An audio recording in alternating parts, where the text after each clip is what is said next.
noches y bienvenidos a este podcast. Hoy vamos a conversar acerca de un tema que pues ha estado sobre la mesa no las últimas 2 semanas, como muchos recordarán. Llevamos 10, 12, 15 años hablando sobre el tema. Vamos a hablar acerca del desarrollo rural integral.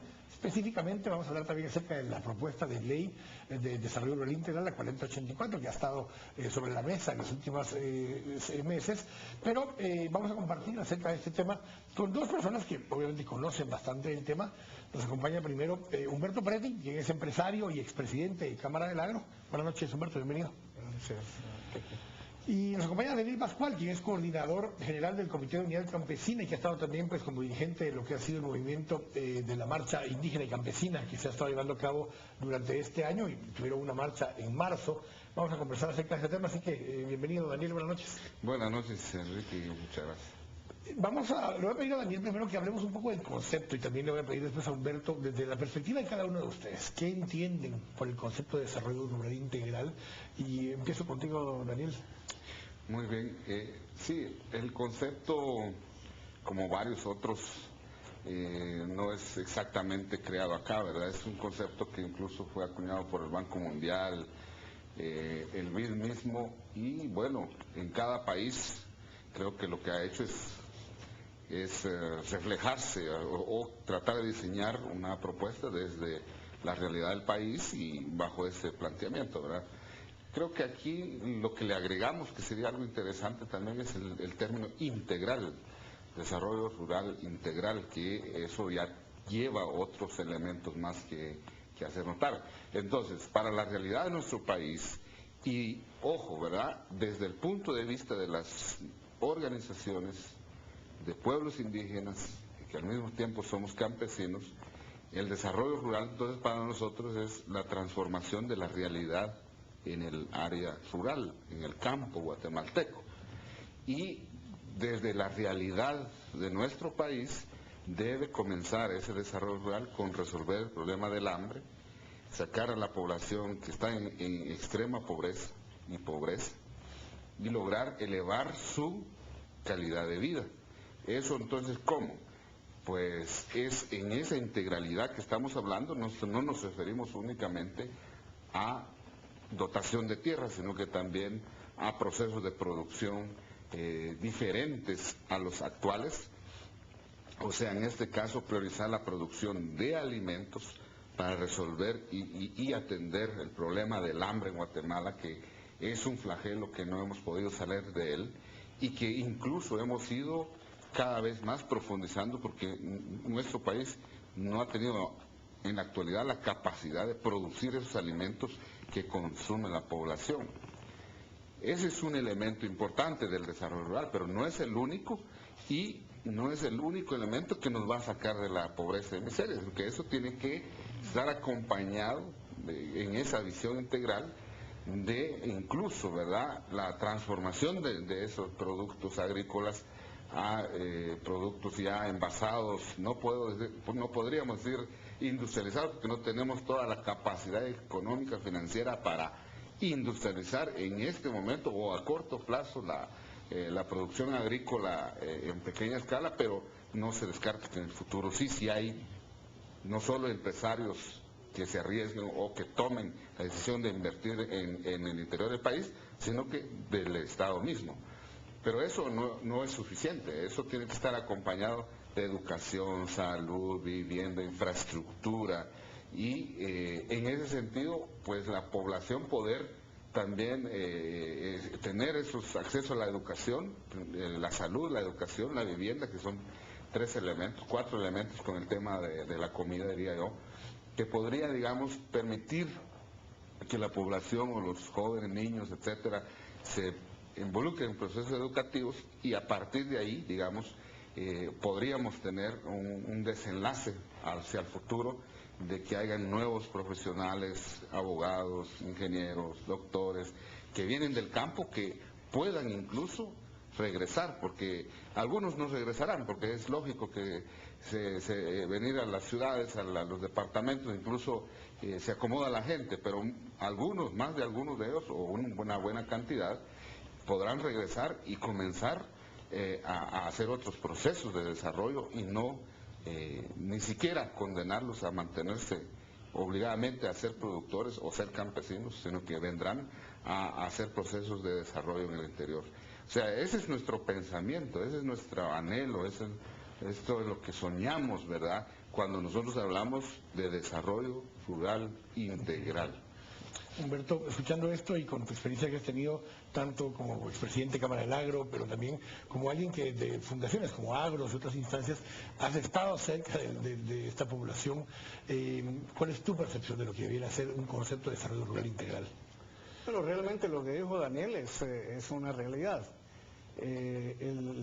La integralidad, digamos, del desarrollo tiene una serie de factores, ¿verdad?, que tienen que ser tomados en cuenta. Pero definitivamente no vamos a poder tener, por ejemplo, hablábamos un poquito antes del programa del tema de la diferencia de las aldeas que tienen luz y las que no tienen luz, ¿no? Mira, un total cambio en las que hay energía eléctrica, básicamente porque se pueden poner máquinas, se puede poner valor agregado a los productos, se puede refrigerar, digamos, los productos vegetales, leche, etcétera, etcétera. Se puede hacer una serie de cosas, pero ¿cómo lo vamos a lograr si no quieren energía barata, sino que vamos a hacer una hidroeléctrica y prácticamente casi destruyen el área, pues, ¿verdad? Entonces, muchos de los que supuestamente están promoviendo esa ley de desarrollo integral.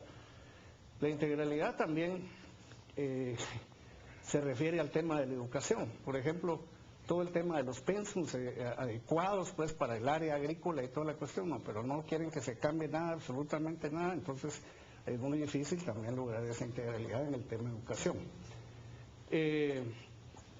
Bueno, lógicamente en el tema salud seguiremos, media vez tengamos esa estructura tanto del Seguro Social como de los hospitales nacionales, donde prácticamente no hay realmente una política de salud que se pueda cambiar, porque definitivamente que se acerque a los ciudadanos. Exactamente, ¿no? Hay una política sindical negativa prácticamente a cualquier cámara. Entonces, eso es bastante difícil. Entonces, el tema de desarrollo rural, ¿verdad? Porque si nosotros lo miramos en países que puedan ser ejemplo, digamos, de desarrollo rural, que son países en los que ni siquiera el 2% de la población se dedica a lo agrícola, ¿verdad? El tema de los países europeos, que no los vamos a comparar, pero digamos, por ejemplo, todos los países donde menos gente se dedica a lo agrícola es donde más desarrollo hay, porque están metidos en industria, están metidos en servicios, están metidos en comercio, están metidos en otra serie de rubros que definitivamente lo agrícola no lo da, no lo da. Yo he participado mucho, digamos, por ejemplo, participé en la OIT y yo hablaba con empresarios de diferentes países desarrollados y todos me decían, mira, si no hay subsidio, no sobrevivimos. Sencillamente la agricultura no da, tenemos que tener subsidio para que esto funcione, ¿no? Y entonces la agricultura es dura, es inestable, ¿no? Por ejemplo, hace poquito el café estaba cerca de 200, ahorita va por 147, y haciendo numeritos de 1996 a cuando cayó el precio del café a $60, ¿ah? Con los costos que está ahorita del fertilizante y todo eso, estamos casi al mismo nivel. Entonces, entonces va a comenzar a tronar un montón de gente, a abandonar otra vez las fincas, a causar más desempleo, y entonces ahí tenemos que hacer una reevaluación, digamos, de qué es lo que queremos con el tema de la tierra, ¿va? Porque si la tierra sacara de la pobreza, el 1.700.000 hectáreas que ya fueron repartidas ya hubiera sacado de la pobreza a un montón de gente. Y no es así. De hecho, hablando de ese tema y hablando de los indicadores, el Informe Nacional de Desarrollo Humano que hizo PNUD, el más reciente, habla de un 51% de la población en pobreza. La pobreza, el perfil de la persona pobre es que es una mujer del área rural e indígena. Son las tres características particulares que tiene. Y hacia ellos está mucho dirigido lo que hemos venido escuchando durante este año, especialmente con respecto al tema de cómo combatir esa pobreza. El tema de la desnutrición está íntimamente ligado a ese mismo grupo de personas y terminamos llegando al concepto de que lo que pasa es que esta población necesita tierra para poder producir sus alimentos porque no tiene alimentos. Pero lo que nos dicen los expertos en desnutrición es que el problema no es de producción de alimentos, es de capacidad adquisitiva para adquirir los alimentos que se requieren para llenar las necesidades calóricas y nutritivas que tiene una persona.